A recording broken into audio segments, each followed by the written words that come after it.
What's up, you guys? Welcome back to another video. Today is a girl talk, and it's kind of like a random girl talk. I wasn't really planning on filming this, but I recently did a Q&A on my stories over on Instagram, and one question that I got in particular was actually a really good question, and I answered it, and it kind of went viral on Twitter without me even knowing. Someone reposted it on Twitter, and it definitely got a lot of attention, which comes with a lot of different opinions. Some people agreeing, some people not agreeing. So I felt like this would be a really cool topic to discuss here on our Girl Talk videos, just to kind of see what you guys think. Maybe I can help explain my opinion a little bit better, and hopefully this helps someone in a similar situation, because I do get a lot of DMs that concern this topic, so I felt like this would be really helpful. Just so you guys know what I'm even talking about, I'm gonna be putting the kind of Q&A that I did on the screen, and I will be reading it for you guys so that you guys can get an idea of what my answer was, and then I'll be going into kind of detail of every single part of my answer, just to give you guys a better understanding of what I meant. So the question was, if a guy is not that practicing and on his deen, should I forget about marrying him? As soon as I saw this question, I knew I wanted to answer it because it's a very relevant question, I feel like, to maybe a lot of girls that are meeting people or meeting potential guys that they're, considering for marriage. And this seems to be like a recurring problem. And I'll also share my personal experience later on in the video. But I felt like this would be an interesting kind of question to address. So this is what I answered. This all comes down to you, what you want and what's important to you. For me, I would 1,000,000% forget about marrying him. It's not just about being religious. Having a moral compass based off of Islam is so important. There are qualities in a pious man that you can't find anywhere else. A man is the foundation of the home. If that foundation is not solid, then the home that stands on it won't be either. Some girls think they can change a man and make him a better Muslim. Even if that is partly true, that shouldn't be your responsibility, to be honest. Marriage is already tough. I can't imagine having to teach someone something so foundational. He is an adult, so his actions are definitely choices that he's making, and you shouldn't have to try to convince him otherwise. Long story short, I wouldn't do it. You can find better, or he can find you when he's more ready. So basically, that was my answer. I actually typed this up literally as soon as I woke up. I had one eye open and I saw that question. I was just typing like crazy, trying to answer it in the most concise way possible, because I'm sure you guys can understand that this topic could go on for hours and hours, and I could say so much about this topic because it's such a complex issue. I'm gonna go bit by bit and kind of go through what my answer was and explain it a little bit further. So the first part, I said this all comes down to you, what you want and what's important to you. So when it comes to marrying someone, ultimately it comes down to what's important to you. I can't dictate what you should look out for or what you should value if that's not something that you value, right? Everyone's different. Everyone has different values that they think are important, that they think are deal breakers when it comes to marriage and finding a partner. You have to first identify what's important to me and what isn't, what's a deal breaker and what isn't. I think that's the first step. And if you agree with me that religion is an important factor in your relationship, then we can carry on to the next step. If you don't agree with me and you don't think religion is an important factor in your relationship or your future relationship, then right off the bat, this conversation is not really going to apply to you, and you're going to kind of not find it useful. But then again, what do I know? This is just my opinion. Also, by the way, I should probably say this before I continue with the video. This is literally just my opinion based off of my personal experience, based off of what I've come to decide is important. So you could definitely not agree with me. That is totally fine. I just feel like maybe sharing this opinion will kind of spark something in someone's mind and make them realize, okay, the situation that I'm in right now is exactly what she's talking about, and maybe I should reconsider or, fight for what I deserve, basically. So yeah, so right off the bat, if this is not important to you, if religion's not important to you, a person that practices is not important to you, then maybe it doesn't really matter if the person is religious or not. But if it is important to you, then we can go on to the next part of my answer. I said for me, I would 1,000% forget about marrying him. That's just, again, my opinion. It's not just about being religious, having a moral compass based off of Islam is so important. So what I meant by this, I think this is the sentence that really like hit home for a lot of people or kind of started a conversation with a lot of people. Some people were basically saying that you don't have to have religion in order to be like to have good ethics or to have morals or to be a good person or whatever, right? And although that could be true, I'm sure there are a lot of really great human beings out there that are not religious. Like that's a very obvious thing, I think, but that's not the point of the conversation. The point is like if you care about religion, if you are a practicing woman or girl, I'm pretty sure that you would also want that in your partner, right? And I'm not saying that that person, that potential partner has to be a perfect practicing Muslim. I'm not saying that. If anything, none of us are perfect practicing Muslims, and I don't think that should be like a standard or expectation. But at least that person has to have a moral compass based off of Islam. And what I mean by that is that they should have Islam as like the core of everything they do in life. It's more than just practicing it, like, you know, the basics of like praying and fasting and, you know, doing charity and all that kind of stuff. It's more about having Islam as your foundation, you know, in life, as the core of your existence, as that being your moral compass.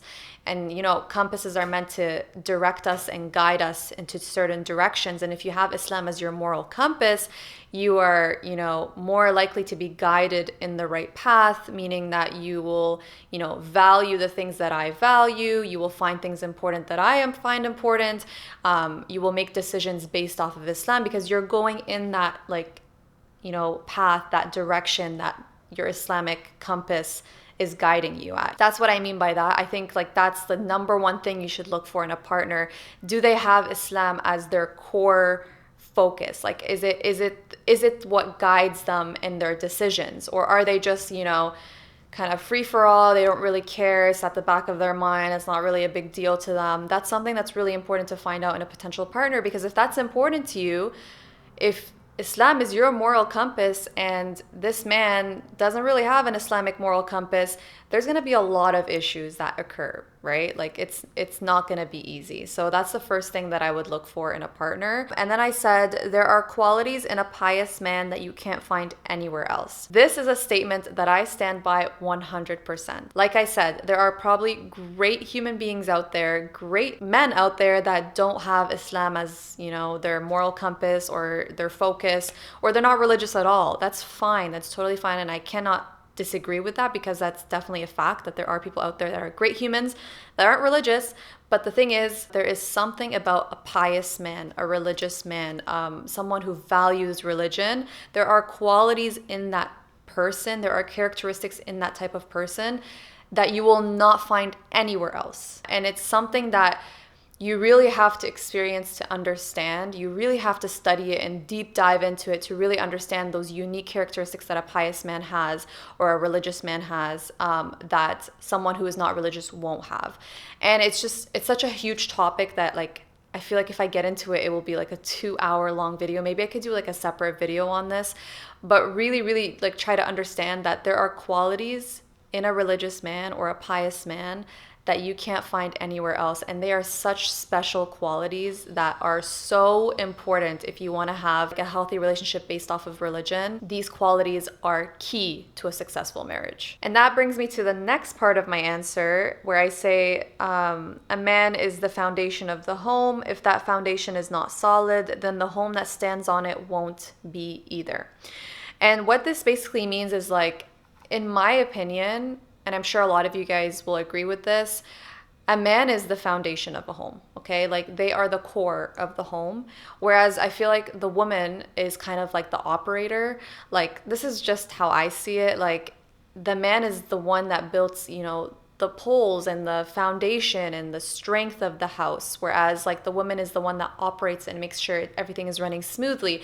And I feel like Islamically speaking, that is pretty accurate as well. So let's just say, like, you married someone and they're not religious, they don't pray, they don't fast. Your household is gonna be subject to that being a lifestyle, not just a personal decision on his end. It's no longer a personal decision on his end because he is the foundation of the house. So whatever his actions are or whatever his values are, they're going to be implemented into the house whether you notice it or not. Like subconsciously, they are the core. Like that's the foundation of the home that you're building your family on, your lifestyle on, everything. Like anything that your man values is going to be at the core of what your family is going to be about. Although you could be religious and you will think in your head like, oh, I'm going to make sure I implement this with my children.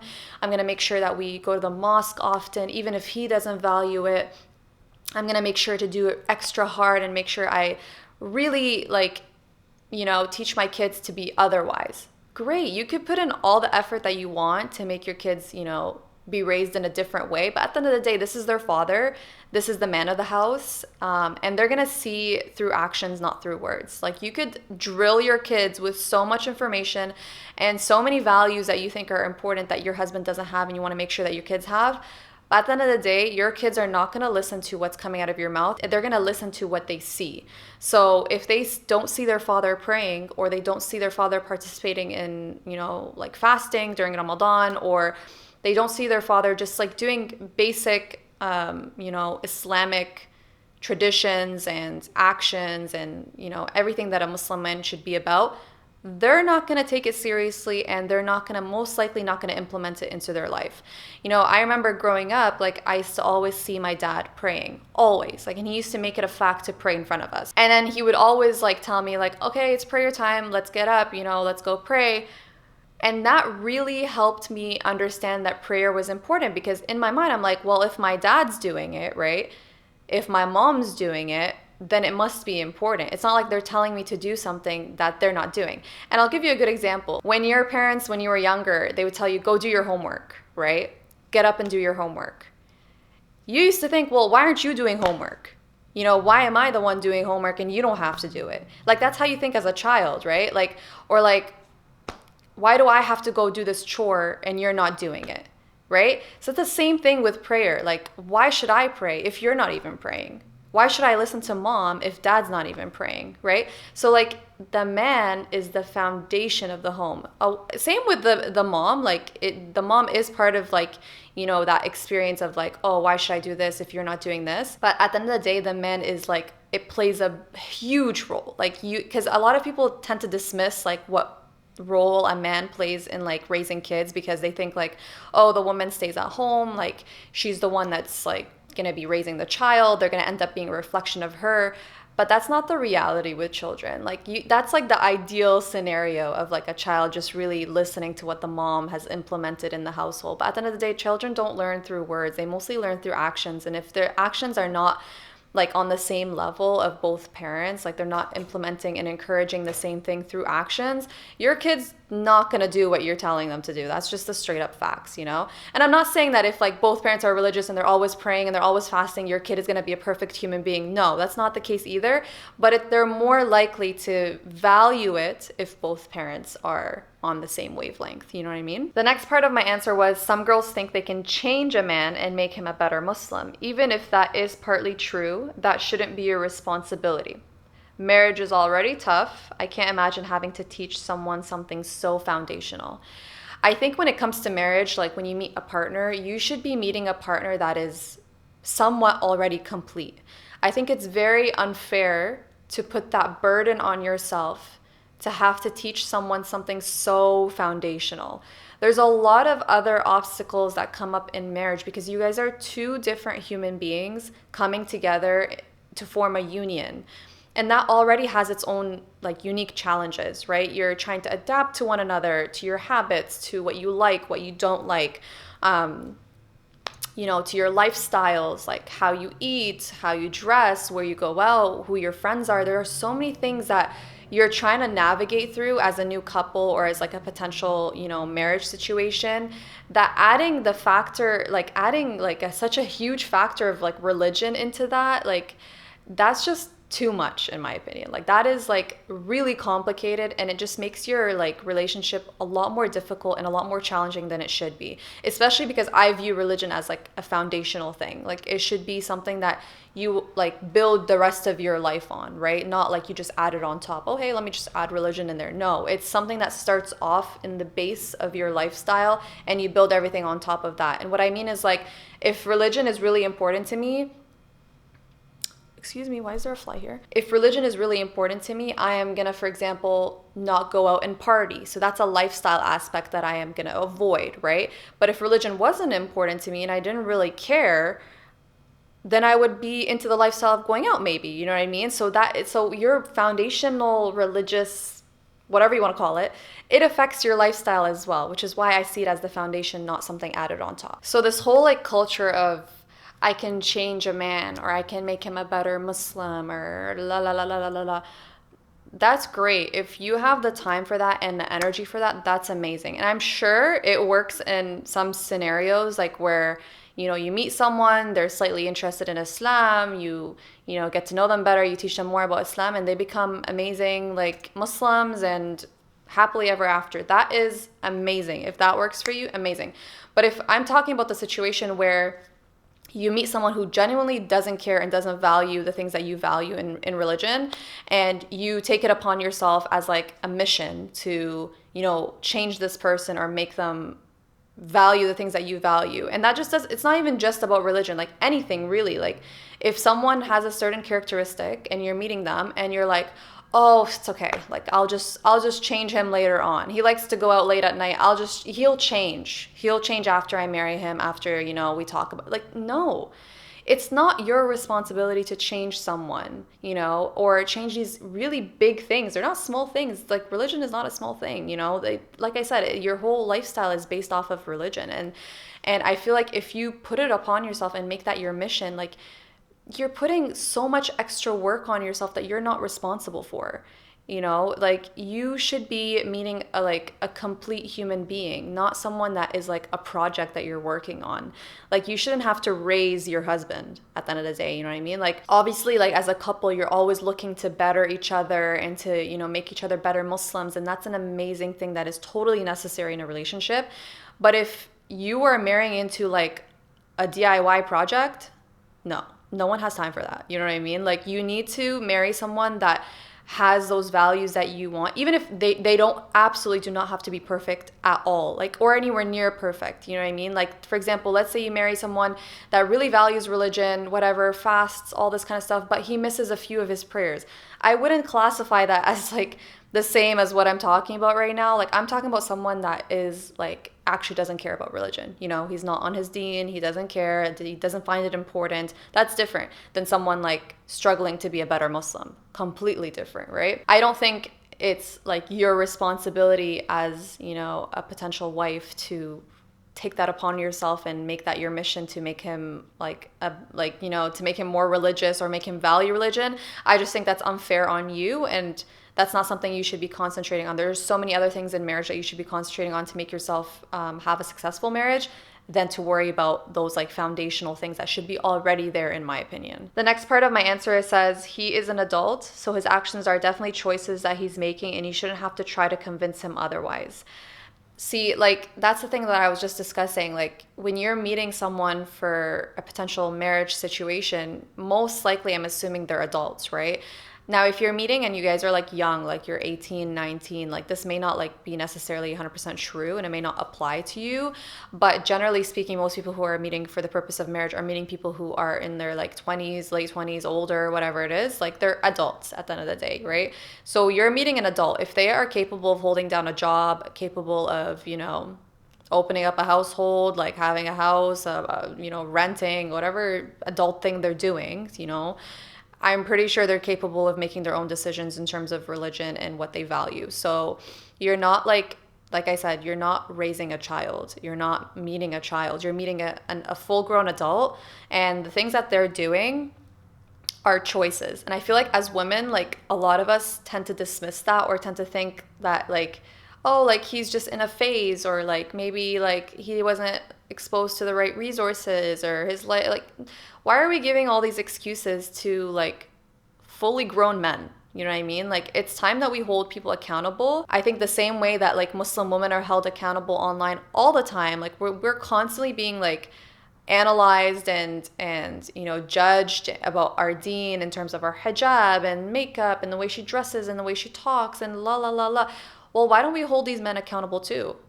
Like, what are you guys doing to be better Muslims? You know what I mean? Or like, why should we treat you guys like childs and projects that we need to work on in order to get you to the level that we're at?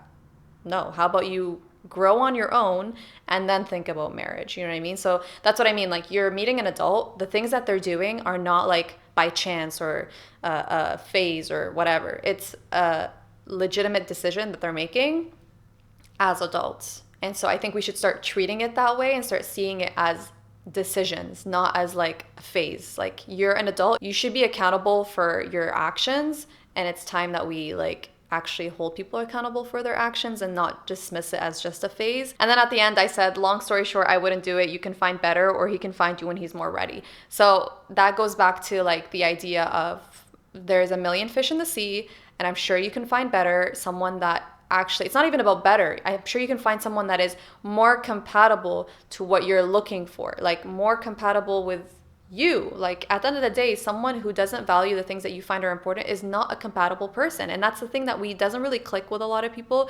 They think like, oh, that has nothing to do with compatibility. It's just something that he needs to work on. Everything else is amazing. It's just that, well, that thing that's not amazing, the religion part, is a huge part, you guys, especially when you have children later on. Like, oh, I can't even imagine the type of headache that you're going to have to go through when you're on a different page. Like, that's just too much to deal with. Like, I don't know why you would want to like take that on and make that like your life's mission to make it happen. Like, trust me, you could find someone else that is so much more compatible and so much more on the same page as you. I know it may seem like it's not possible and like you love this person, he's the perfect human being. Oh, no, there are a million people out there. And at the end of the day, if God hasn't written this person for you in the books, that's it. He's not meant for you. It's about like realizing that sooner than later, which is why I'm talking about this, because I know a lot of you girls are in that situation where you meet a really cool guy, he's like really nice to you, he's so kind, takes care of you, blah blah blah, but he's not on his deen, he's not on his religion, he doesn't really, this fly, man, he's not on his religion, he's not really like, you know, valuing it as much as you want him to, it doesn't really matter to him.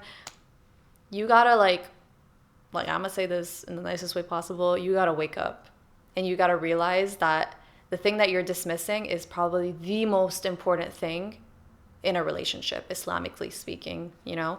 And it's the sooner you realize that, the better. Because I've gotten, like, as soon as I shared that on my Instagram, my whole response, I got so many DMs about girls that are in similar situations, and they actually went through with it and they married that person that wasn't really on their deen, and they kind of thought it was an issue, but they kind of dismissed it.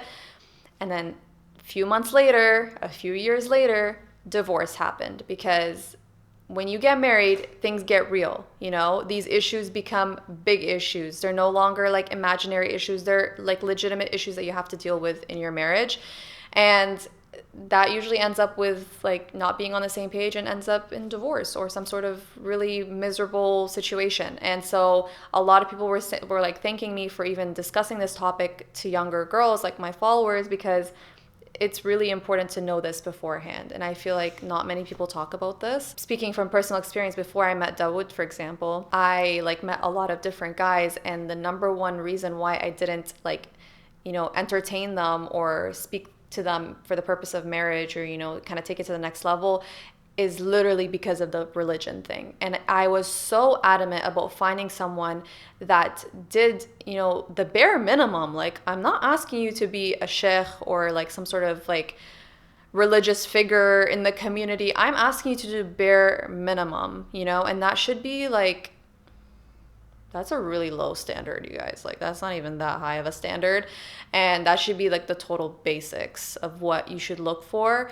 And I couldn't find it. Like, every single guy that I ever met before I met Dawood was like not praying, not fasting, didn't really care. didn't mind that I did it. It wasn't like they were against it in terms of me. They just didn't care. Like that wasn't important to them. And as a result, they were into things that I wasn't into. So like, for example, they would go out and party, or they would hang out with girls, or they would like, like eat food that wasn't halal, or maybe they would drink, or whatever it was. Like, just their lifestyle wasn't the lifestyle that I was okay with, simply because we didn't have the same foundation. Like, we weren't on the same page in terms of religion. Had we been on the same page, then I feel like it would have been a little bit of a different situation.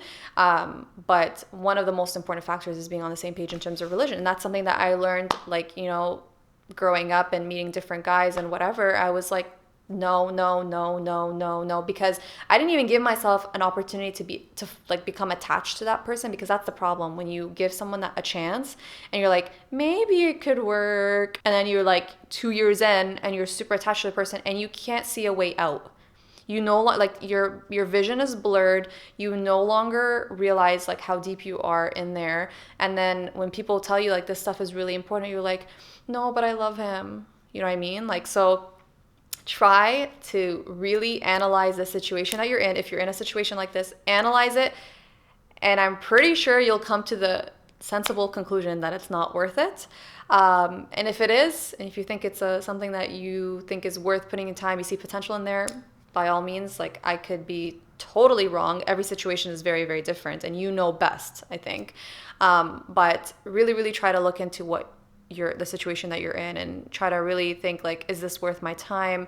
Am I making the right decision for the sake of Allah, or am I making it for the sake of this person? Like, that's something to really, really think about. And I was talking to Dawood about this morning on our like walk, and he was saying like, in some situations it could work. Like, for example, like converts or reverts, like they come from like backgrounds that were maybe not necessarily religious, and they change and whatever. And I said, yeah, that's perfectly fine, as long as the intention is changing for Allah, not for the person you're interested in. Because like, when you're changing for the person you're interested in, once you have a fight with that person, you're having a fight with the religion as well, because you associate the religion with that person. But if you are changing for the sake of Allah, then nothing can shake you, because Allah is, infinite. Allah is like stable. Allah is everything, so it's not something that, goes up and down, right? And I know that like maybe some of you guys won't agree. And I actually like the fact that some of you guys won't agree, because I really want to know what you guys think in the comments down below. I just think it's a very interesting thing. And I also think it's very important to talk about, because it's super relevant in today's world.